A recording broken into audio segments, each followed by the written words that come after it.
Let's learn how to play War. This is a classic kids game for young children. It encourages cooperative play and helps develop number sense. This game is played by 2 players. Begin by distributing the card deck evenly. Do not look at your cards. For each round, players flip over the top cards from their card pile. Player with the highest card wins the round by collecting the open cards and placing them at the bottom of their card pile.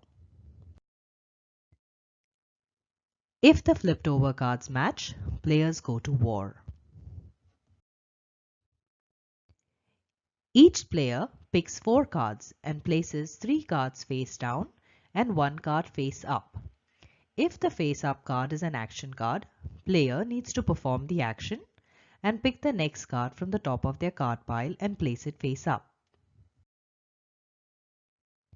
Player with the highest top card wins the war round by collecting all the cards and placing it at the bottom of their card pile.